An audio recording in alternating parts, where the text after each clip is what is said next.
Welcome to the Rock Roost Podcast. What's up, everybody? I'm Derek. Dustin. Fatty. And we are the Rock Roost Podcast. Thank you for joining us here at the Roost. And we had just finished up talking to a very important person in our local scene, Mr. Vincent Langdon of the Nova Sons. Yes, absolutely. We're excited. He is an amazing person, an amazing talent, and we will see him on the charts at some point. And on Rock Rage Radio, he has been on the charts. So if you have not heard him, you're going to listen to him. You're going to hear what he's saying. But it's very interesting. It's a great show. Excited to be here. Anyways, well, Vincent, man, thanks for coming on. Really excited about this. It's a long time coming for us, and we think the world of you. We think the world of what you do. Likewise, man. Likewise. I appreciate that. Yeah, you're definitely an inspiration, no doubt, and even to us. I mean, it's just a huge inspiration, and there's no stopping what you can do and what you will do, and there's no doubt in that. So I do want to say that man. First. Yes, absolutely. I appreciate everything y'all do, man. You guys are killing it with the podcast. Absolutely, keep going, man. I appreciate Thank that. you. Yeah, appreciate that. So tell us about this. Tell us about your new song, man. Dear Madness. Yes. Sure. Yeah. Dear Madness. For me, I've always called this the Nova Sons comeback song because for the longest time, we kind of went through a weird spot, and you could actually say we're still in that weird spot. Because, my drummer left me. Nova Sons was a two-piece band, and then it just left me. And then when he left, I had a management company I was working with. I guess when the drummer quit, they decided that they were done too. So it kind of left me in a spot where I was like, what am I doing? I don't know what to do here. But Dear Madness, it kind of connects to that. And I didn't even really notice it until I really got into the mixing phase. Dear Madness, it's about being thrown so many curveballs, man. So many curveballs, and just rising above all the bullshit and saying to myself, if I have to do this myself, that's what I'm going to do. Don't get me wrong. I want a killer band behind me. I do. Mm-hmm. That is the goal. Yep.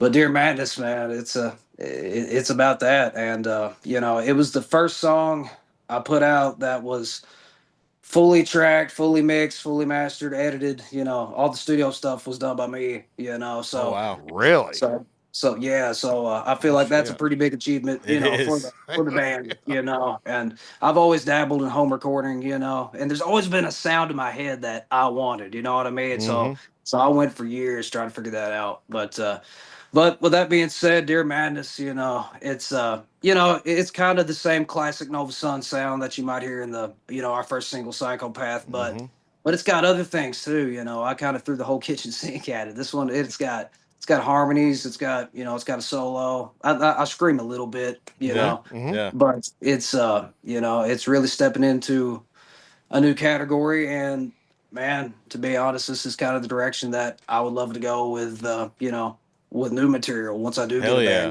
band, So, but yeah, man, I feel like it's me personally, I feel like it's the strongest single to date, and the fact that I did it, all myself here, I wrote it by myself. That's so cool. Mixed, edited, it's all me, but yeah, I'm pretty proud of how that one turned out, man. Yeah, I was shocked. I was shocked that you told me that it was just you that done that. To be honest, yeah. I mean, that's badass. Yes, dude, it sounds professional. It does, 100%. It really does, and I'll tell you, to me, Dear Madness, the audience members here aren't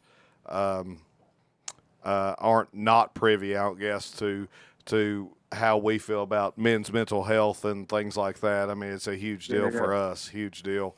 And that song really hits home, man. I mean, it really hits home. I mean, to whole different degrees, I mean, wherever you really think about it, it's not just because of, the reasoning why you made the song. People make it what they hear of it. It's the coolest thing in the world wherever you get to make art like that and people hear that and then they make it part of their personal lives. Yeah, they interpret it. They interpret it, into their personal lives. And And man, the first time I heard it, I was like, okay, yeah, because I'm a guitar player. I mean, understand, I'm a guitar player. So if I hear it and I hear the way it's sung and I hear the way it's played, and it sounds great, that's what I'm all about. But then I start digging into the sticks, and where I dig into the sticks, that's always where I actually listen to the lyrics, and really listen to the lyrics. Man, that's deep. That's deep shit. It is. It made me. It made me tear up, seriously, and that's because you start thinking about just things that you go through, and like you say, the curveballs that, especially men in this world, and women do too. Don't get me wrong, but I'm a man, so I understand more about a man. But the curveballs that we get thrown in life, and how we're supposed to be the big man, and it's the easiest thing just to give up. And guess what? You didn't do that. You know what I'm saying? That's a big damn deal. Big damn deal. Big damn deal. Yeah, big deal. Because I mean, you were for you to be pretty much done. Any other guy would have been like, man, this is fucking it. Yep. This is done. Yep. But you persevered, dude. You came out the other side, fucking holding that fucking torch, dude. Yep. Yeah, well, thank you guys. I'm glad you're digging it, man. Absolutely. Yeah, definitely digging it. So, how did it feel? How did it feel back in the day to be a 2-piece band going into the world of 5-piece bands? Does that make sense? Yeah. How'd that feel? Well, sometimes it was pretty rough. You know what I mean? Going to these venues, and then everybody of course, we were just teenagers too. I can trace this back to before Nova Sons used to go by a name called Black Gold. Now most of the material with that name, I've hidden most of that stuff only because of the confusion, because Sure. I kept the same social media pages, but I just changed the names. You can dig a little hard and find that stuff, but it's pretty difficult to find it. But anyway, we used to, we weren't a 2-piece by choice, of course. We was originally a 3-piece, and we were actually all cousins. And so guitar, bass, and drums. But then our bass player quits, and then we had some guys come down and try out and stuff, but nothing seemed to click. And then, but at the time, I was really getting into a band called Royal Blood. Oh yeah. You guys are aware of. Yeah. And at that time, that band was a very big influence to me. Just bass guitar and drums. When I first heard them, I was like, the first song I heard was Little Monster, and I was like, man, this sounds epic, man. This has got to be a 3-piece, a 4-piece band. But then when I dove into them, I was wrong, man. Oh yeah. Just bass and drums, I'm like, okay, well, if they can figure out how to get a full sound of just 2 guys, surely I can do that with guitar. You know what I mean? Oh yeah. So Black Gold, that was my experimental years. You know what I'm saying? I soon figured out that 2 amps was better than 1. So I started playing through 2 at once, and then I finally figured out that if I sent an octave down pedal into a bass rig while I'm playing through my guitar rigs, and I'm just laying it down with the power chords, right?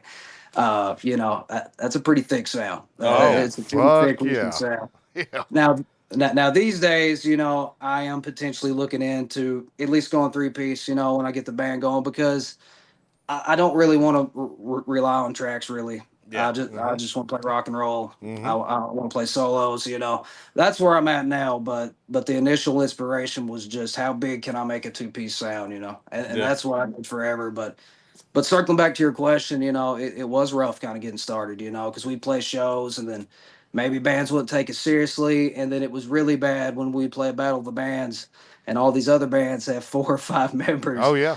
And then it was really, really bad when we won most of them. So that was kind of rough, you know what I mean? But no, it was. I wouldn't change it for the world, man. That's the way I got started. So Yeah. But I'm hoping to have a band behind me soon, man. Oh yeah. Definitely. Yeah. Well, definitely. Everybody out there, Vincent Langdon's looking. Everybody. Absolutely. Nova Sons. Nova Sons. Hit me up, guys. That's cool shit, man.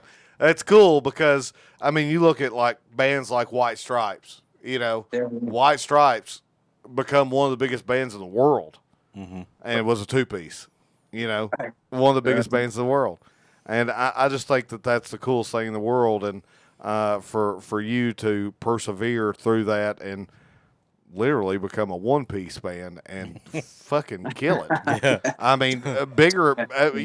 Nova Sons is bigger than what they've ever been. You know, in my eyes, do you not agree Oh with yeah, that? 100%. Yeah. So bigger than they've ever been, bigger than you've ever been, literally, and you're doing it on your own, man. I mean, think about what you will be able to do whenever you are a three-piece. Yeah, dude. Yeah, that's what I'm saying, man. I've been staying so busy with these acoustic shows, man, and I love them so much. This is the first yeah. year I've took them seriously. You know what I Mhm. mean? Because I never really. That's not what I want to do. I just want to rock. You know. Sure. Yeah. But I miss the band, man. What can I say? Yeah. I miss the band. There's just nothing like it. When everybody's giving it their 100%, there's just not a better situation to play music. I mean, Agree there's just- 1,000%. Yeah, everybody's playing on all cylinders. Mm-hmm. I mean, it's magic. Oh yeah, it's 100%. magic. It's magic, and you know, at the end of the day, you may think that you have the best verse right there, but then you have a band member who says, "Well, why don't we just tweak it like this?" And then it makes it even that much better. You know, just that by itself is Bouncing ideas. Yeah, is the coolest thing. Whenever we were in a band, that's I don't know how we would have made the songs that we made without it. I mean, we definitely never. None of us, I don't think, could have ever been a one piece. No, and made it there's right. no way. I mean, obviously, because I'm a vocalist, Mm-hmm. and but there's a thing about having an ear, Mm-hmm. an ear for things, and I fucking love just picking it apart and picking out pieces and doing all that sort of thing. That's one of my favorite things ever. So, it's a brotherhood too. Oh, yeah. It's a brotherhood more than anything. Yeah, and you're too cool of a guy to not get what the fuck you want at some point. You know what I'm saying? Yeah. Thank you, sir. Thank you, sir. But you got to be picky too. You know, just like how I'm sure you are. And so it has to be the right guys. It has to be or girls, whichever one it is. And there's some badass ladies out there that play some guitar and some bass. I'll tell you that. I've seen a lot. Yeah. White Zombie, right? White Zombie's bass player was awesome. So he's gonna get Sean Yassault, dude. Just message her. Yeah. Yeah, she is amazing. I'll tell you that. I'm sure she's on. Anyways, yeah, man, I absolutely love what you're doing. So what got you into rock, man? What done that? I mean, to me, it's just been just as straight as I can say it, man. It's just always been the coolest genre. I mean, Hell it yes. is what it is. But Hell yes. as a kid, I got into probably like most people do. I got into what my parents was listening to. A lot of the classic rock stuff: Guns N' Roses, AC/DC, Mm-hmm. Motley Crue. Just the typical classic rock legendary bands. Yeah. But and I love that stuff. But that song or all those songs, from those bands, that's what inspired me to pick up the guitar. But when, I played a lot of PS2 growing up. I played a lot of Tony Hawk's Pro Skater, right? Oh yeah. And Yes. and to be honest, probably punk rock was probably my first love. Punk rock and pop punk, you know what I mean? Yeah. Uh-huh. And, and that's how I discovered Green Day. That's how I discovered so many bands. Mm-hmm. But and that's where I started to really, really get interested. But when I heard Nirvana, it was just game over. Yeah. When I heard Nirvana, I was like, so I don't have to be able to sing all the crazy high notes. I don't have to be a super shredder. I could just bash power chords and write kick-ass songs. That's what I want to do. Yeah, So, and that's what it's all about, man. That's what it's all about. The Absolutely. best songs in the world, most of the time, don't have a damn lead guitar part in it. Yeah, it's just about bringing emotion to what you present to the people. Mm-hmm. And you know how simple Nirvana songs are. Right. They're as simple as they could be. But Yeah. my God, do they sound good? Yes. Timeless, man. Timeless. Timeless forever. You're absolutely right, and that's what I'm saying. So there's a lot of people that get into rock and roll, and there's a lot of people that do that. I mean, a lot of people, especially today. Today rock and roll is going up and up and up and up, whereas the others are pretty much staying the same or going down. The other genres, but it's one thing to really like it, and it's another thing to actually get your guitar out, learn it, and sing it, live it like what you're doing. That goes to a whole different level of passion, to me. So is that kind of what made you get into that? Is you seen the Green Days, you seen the Nirvanas and things like that, what they were doing on stage, and you're like, that's what I want to do. Yeah, absolutely. That's what those are kind of the bands that made me not only want to play guitar but sing too and be on stage and do everything you just said. But I actually started out with drums first. Now I will say I'm a terrible drummer. I can keep a decent beat. I can't play drums for like the music I want to play, but I can play okay. My grandpa actually introduced me to playing drums at cool. a very young age, and that's probably where my appreciation for music started, Oh, yeah. But then of course the Rock Band and Guitar Hero games were big when I was a kid. Oh yeah. So that probably had something to do with it too. Yeah, That probably had something to do with it. That's so cool. I remember those games. I always wanted them. I never could get them though. No, we never got one. Vincent, I'm sure but this is my brother. But we never really got one of those. But we I played it over at my friend's house quite a bit, and I always sucked at it. I was terrible. I could play guitar. Yeah, I could play guitar, but I couldn't play that. And I'm like, everybody's like, "Well, shit, you play guitar here? Try it." I said, "Okay." Oh, I'm missing. I lost. Okay, fuck this game. There you go. It's so hard. It was, and I was always the guy that wherever there was a guitar around, people would say, play it, and we'd play, Red Hot Chili Peppers or something that people like, Led Zeppelin, wherever I was in school. Led Zeppelin had a resurgence, a huge resurgence. Everybody was wearing Led Zeppelin shirts, all that jazz, and so Bill will play that kind of stuff. But Guitar Hero sucked. I mean, I sucked at it. I was terrible. I wanted to be good at it. It just I couldn't. Well, that's where a lot of kids learn Rage Against the Machine. Oh yeah, a lot of different bands. Oh yeah. But so did, like what he said, Tony Hawk Pro Skater too. Oh yeah. That's where I discovered Primus. Mm-hmm. Really? Yeah. I didn't know that. Yeah. Yeah, Primus is badass. I love Primus. Yeah. You talk about a bass player. Les Claypool from Primus is the best one ever. Yeah, that dude's crazy good, man. He is. I'm not even the hugest Primus fan, man, but their bass player lays it down. Man. Oh, you have to appreciate that. I mean, he actually tried out. Yeah, I didn't know this, but he actually went to school with Kirk Hammett. From Metallica, and he was a huge Metallica fan. And whenever Cliff Burton died, he actually tried to try out for them, but he was as badass on bass back then as what he is today. He just had a natural talent, and they said, "You are amazing, probably one of the best bass players we've ever seen." But it's just not what we're looking for in Metallica. I think Lars actually said, "You're too good for us." Yeah. I mean, the dude gets up on stage and he'll play Master of Puppets on the bass with no pick or nothing on the bass, and it sounds just like a guitar up there. I mean, it's insane. It's the most insane thing I've ever heard. So, unreal. Yeah, yeah, it is unreal. It is unreal. So what do you think about?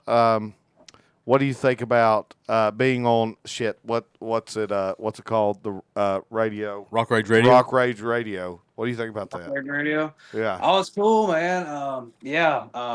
That's super cool. Of course, Dear Madness. Thanks to our followers and everything, our radio campaign did really well, and also thanks to Rock Rage Radio. I think the song made it to number 11 on the SMR charts, That's which is awesome. insane. Considering, I'll be honest, this time I was running on a limited budget, man. Limited Oh, budget. It sure. was the shortest campaign I'd ever done, and Sure. it made it higher than Psychopath or Superman ever did, man. Yeah. Wow. And it only had like, I don't know, just a few weeks to do so. It wasn't long. It wasn't long. But yeah, shout out to Rock Rage and all the radio stations, man. They really did the thing this time, man. They really helped us out. That's Yeah, cool as that's shit, so man. cool. Yeah. Yeah. I've wondered, like, how do you even go about? I mean, is it a thing where you send it out to all these people, or they just notice you, or how does that even happen? Well, there's there's just people who run those campaigns, man, and they hit you up and they just ask if you're interested, and some of them are legit, some of them aren't, but Sure. but yeah, I work with a really good radio guy named Eric Baker, and to be honest, I think that's who everybody works through, man. I've talked to some guys that are in some some bigger bands, and that's the guy they all talk about, man. That's the guy. It's just a contact I got introduced to through the management I was telling you about. Yeah. That's just a great contact to have, man. Eric Baker. Oh, that's cool as shit. I'll have to look him up later. Oh, yeah. I feel like I've heard that name before. Eric Baker. I don't know. Maybe I know a different Eric Baker. I don't know. I mean, I really do. I really think I do. Or maybe him. I don't know. It could be. I doubt it. But this guy's weird. I know, so I doubt it. Unless the guy you're talking about's weird. No, I don't think he's too weird. Okay, Yeah, I that's think he's good. all right. Okay, yeah, the guy I'm talking about, you couldn't describe him any other way besides weird. So, anyway, so one of the best covers I've ever heard of Alice in Chains Wood is from you. Dude, yes. And that's a big feat coming from me because Lane Staley to me is the very best lead singer of all time.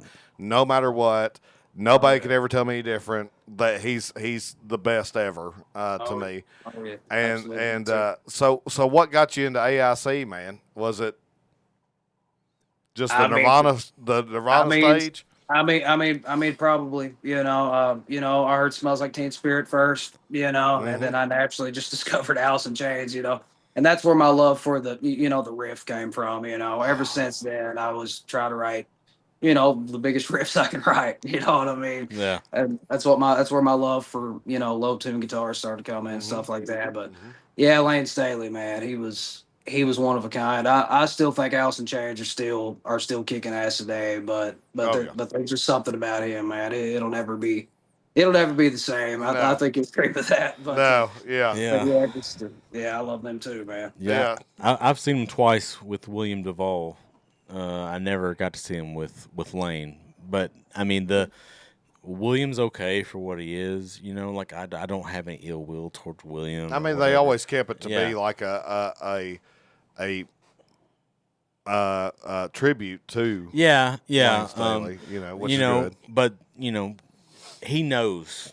He knows. Yeah. That he'll never be Lane. He just knows it. He said it before, and it's such a thing for.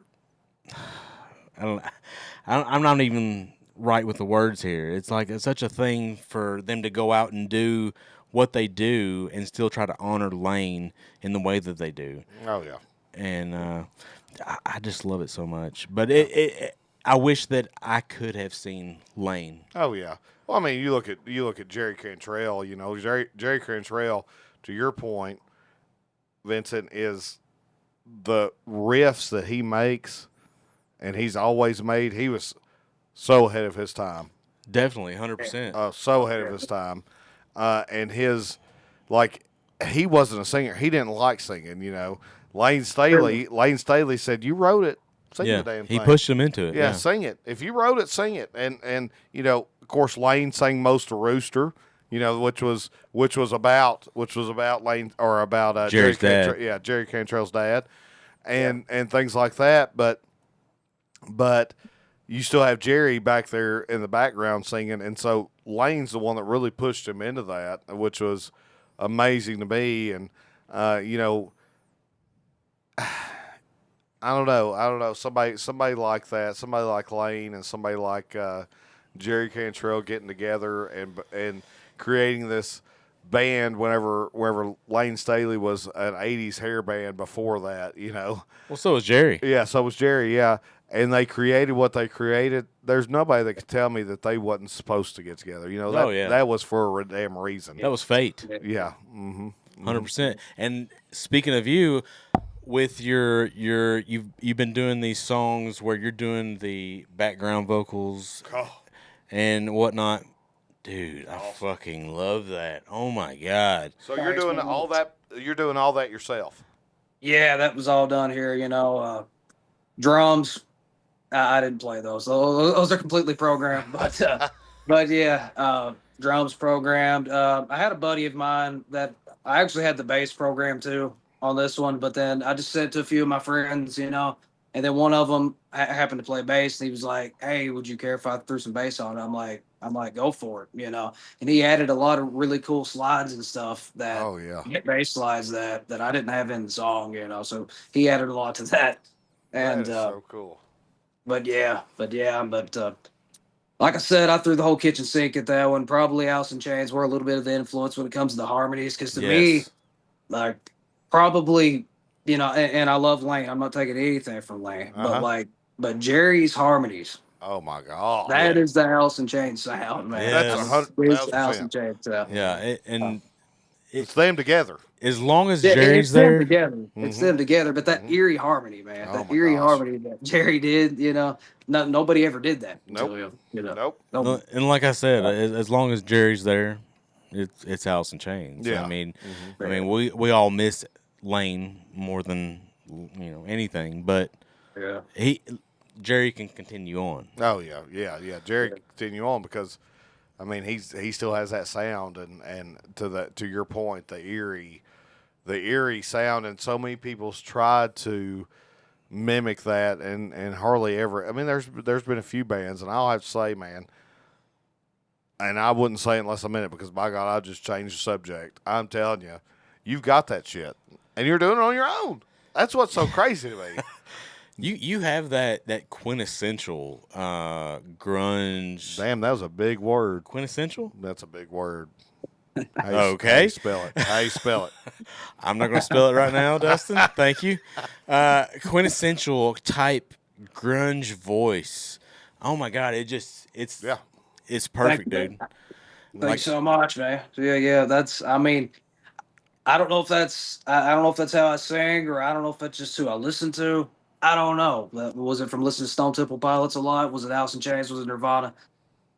I don't know, but that's 90s alternative, man. That's always been my happy place. If you come to my acoustic shows, man, I'm playing 3 or 4 hour sets. It's a little bit of everything, but like my first set, man, it's nothing but Alice in Chains, Stone Temple Pilots, and I do some Seven Mary 3, just all that stuff. That's my generation, man. When you played our show that we put on, oh, dude. Yeah. Fuck, dude. I was smiling ear to ear.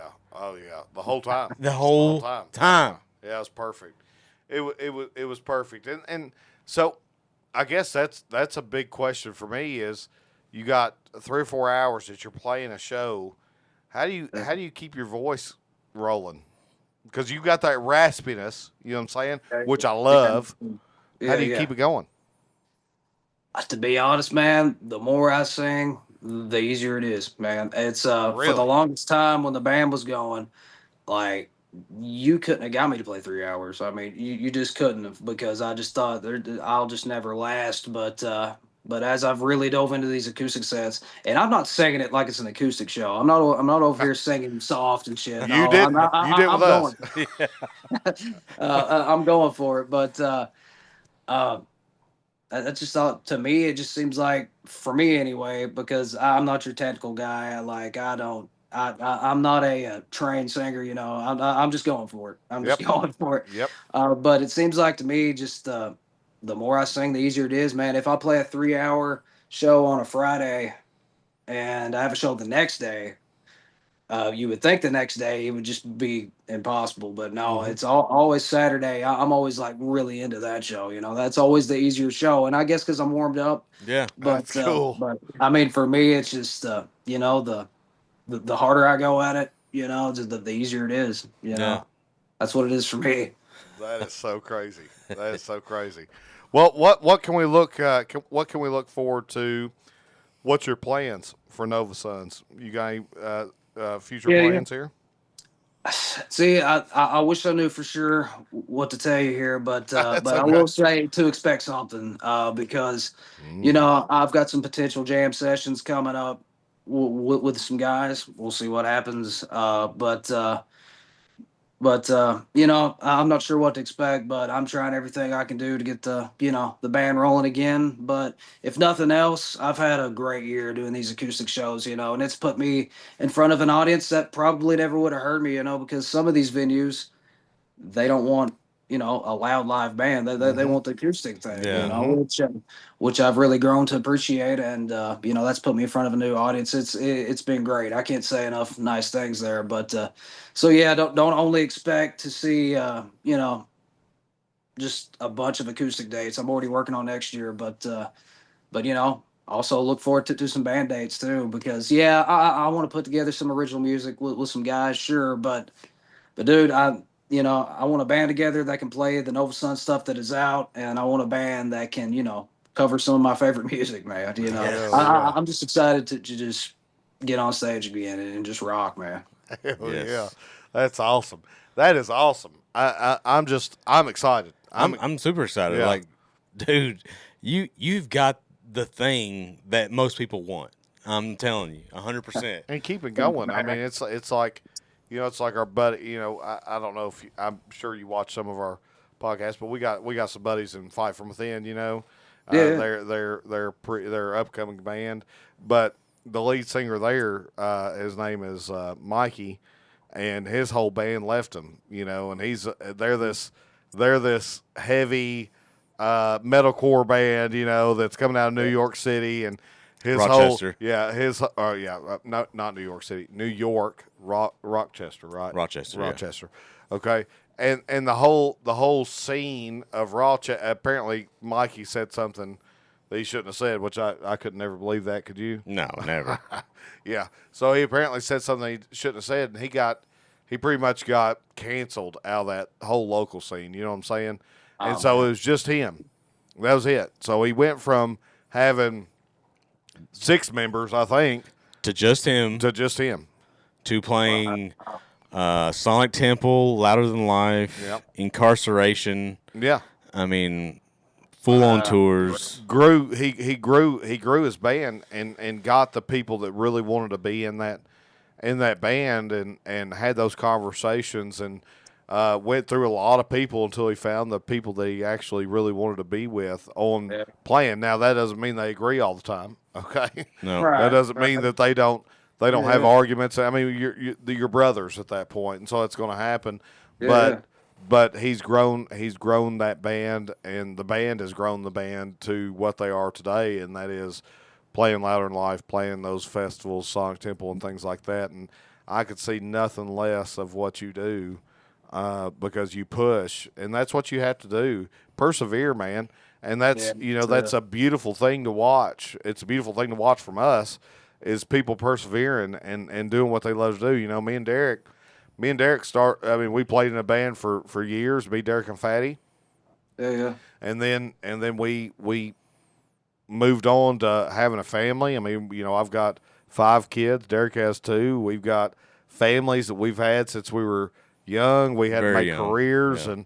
and yes, we talk about the old days a lot, but really on the weekends, I mean, what it's all about is the music. And there'd be about one day a week to where me and Derek would, the families would be together inside. Me and Derek would be, slapping back beers in the truck and just listening to music, just listening to music, talking music and loving music still. And that's what gets us through the day. Yeah. It always has been. And Then that's where Derek actually brought the podcast. I thought he was the dumbest thing in the world. I said, Derek, what the fuck are you talking about? I mean, how the hell are we ever going to be able to? He said, I'm telling you, man. I'm telling you. And that's what we started. And hell, we didn't really start until March. Well, into February. This year. Yeah, this year. And, you know, and then we had that concert in May, you know, and that was fun as shit. Yeah, it was awesome. It was fun, and then we just kept building from there. But you know, it's so easy. It's so easy for people today, and especially, you know, I keep on saying men, but I mean it's true. I mean it's because I know about my wife and things like that, but I don't know about anything else. But it's very hard for men to keep persevering whenever they've got other things going on, or something's not working, or you're not finding the right people for your band, or you're not finding the right place to work, or as Vincent said, curveballs. Yep, like all Dear the Madness. all the damn curveballs and all everything the else. curveballs. It's so easy to damn quit. It ain't even funny, dude. It's so easy to quit. Oh yeah. And you've had to go through that in your head, I'm sure. Yeah. Absolutely. Yeah, I thought about it, man. It probably would have been a lot easier to quit and just, you know, and just forget about it. Just forget about it. But nah. But no, there's something in me, man. Just like you guys, you know, you guys are real. You know, music's your thing. Music's my thing. We can't just hang it up, man. Yeah, that's right. We can't hang it up. We'll blow up. It just wouldn't feel right. You know, I just wouldn't. No. But I see big things, and I'm excited. I'm excited about those big things. And congratulations on Dear Madness, man. I love that fucking song. Love it. Everybody, if you have not heard it, Nova Sons, Dear Madness, I promise you will not regret it. And, you know, fans, you know, wherever you're talking to somebody like that has the talent that Vincent has, and Vincent, I'm not saying, again, I don't say that unless I mean it, but whenever you're talking to people like that, you know, you expect a little bit of being a dick at the end of the day. A little ego going on. And this dude don't have it, man. He's a real guy. He really is. And we appreciate that. And we're always going to appreciate that. I appreciate you guys, man. Yeah, appreciate everything you guys are doing, man. You guys are killing it. Absolutely. Thank you. We're always going to have your back. Yeah, always fucking know that. 100%. Likewise, guys. Yeah. Absolutely. Always know that. And we definitely have to do this again. Oh, yeah. Very soon. Yeah. So, again, if you ever need anything, man, holler at me. We definitely got to come to one of your shows, your acoustic shows. We've got to come out. So everything's on your social media, right? So we can see. Yeah. Okay. It'll all be there, man. Okay. Well, we'll definitely be there at some point, and we'll do some. Hopefully, we'll do some lives and while you're playing and shit like that. And then maybe we'll be able to talk afterwards and things like that. Okay. Absolutely. All right, brother. Well, we appreciate you, man. All right. Thanks, Take Vincent. care, guys. See you, man. See y'all.